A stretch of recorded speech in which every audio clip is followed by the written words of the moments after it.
Vietnamese Party General Secretary Nguyễn Phú Trọng and his Chinese counterpart Xi Jinping witnessed Tuesday the signing of 36 agreements for cooperation in many fields, including security and railway development.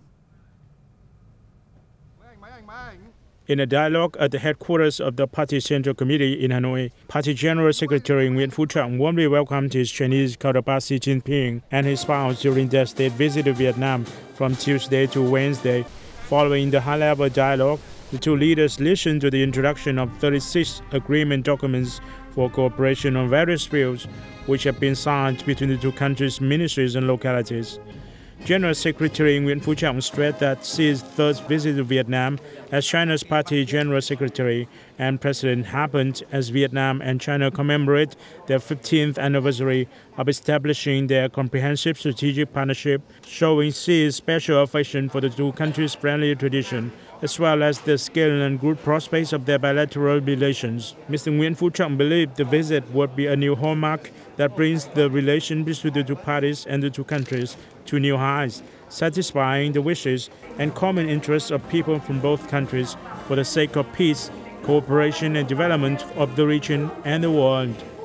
Xi, meanwhile, commended and highly valued Vietnam's achievement over nearly 40 years of the Reformation era. He affirmed that China's party, government and people highly regard relations with Vietnam and consider Vietnam as a priority when it comes to neighbor diplomacy policies.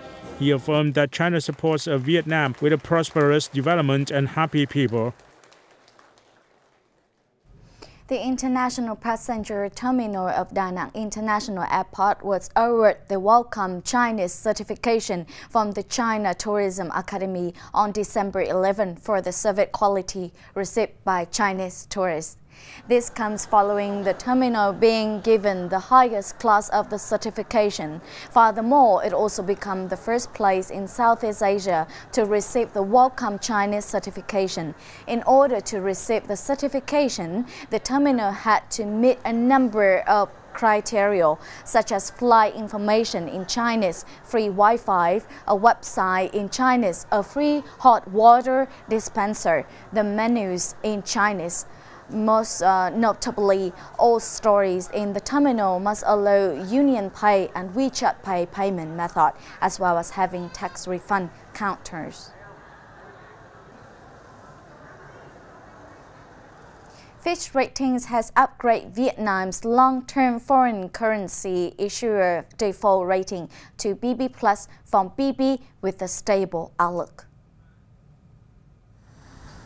Fitch Ratings upgrade reflects Vietnam's favorable medium-term growth outlook, underpinned by robust foreign direct investment inflows, which Fitch Ratings expects will continue to drive sustained improvements in its structural credit metrics.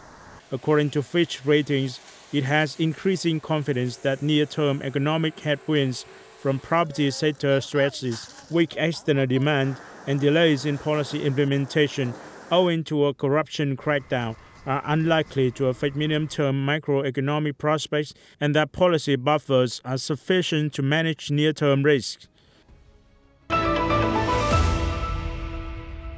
The first Vietnam Pho Day in South Africa has opened recently in the capital city of Pretoria.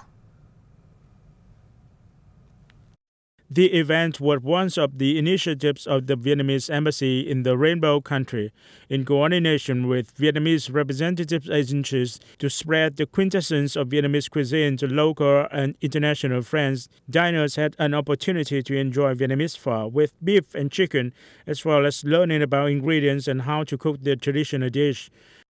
We enjoyed the food and the adults also enjoyed the food. I love everything about this day.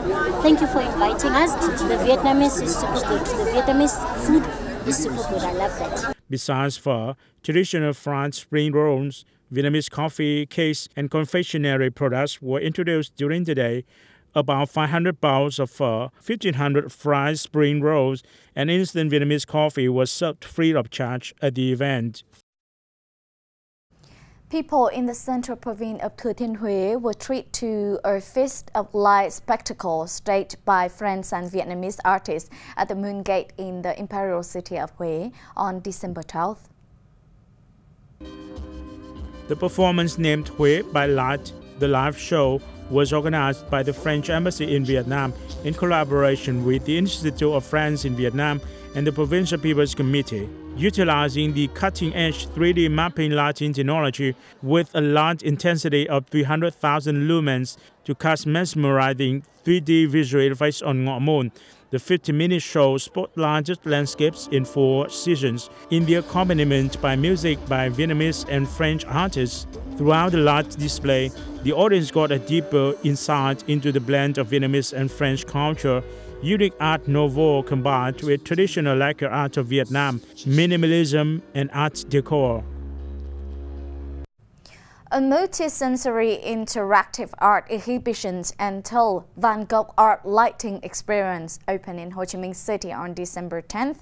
The unprecedented event in the locality featured more than 900 masterpieces by well-known Dutch painter Vincent van Gogh, vividly spotlighting his life and art with digital technologies combining sounds and light. Covering an area of 38,000 square meters, the Van Gogh exhibition is divided into 16 sections, including interactive corridor, Vincent's Land, and Vincent's Field, with a series of the world's most modern technologies and a huge amount of equipment used at the exhibition. Spectators can enter the life and world of painting, recreating hundreds of classic works by the genius Dutch artists through digital projection screens and virtual reality technology. The exhibition is an intriguing destination in a series of events of the city's 3rd tourism week, helping stimulate travel demand of both domestic and foreign visitors. The exhibition has been successful in many countries, including the US, Singapore, the Republic of Korea, Thailand, Malaysia, and the Philippines.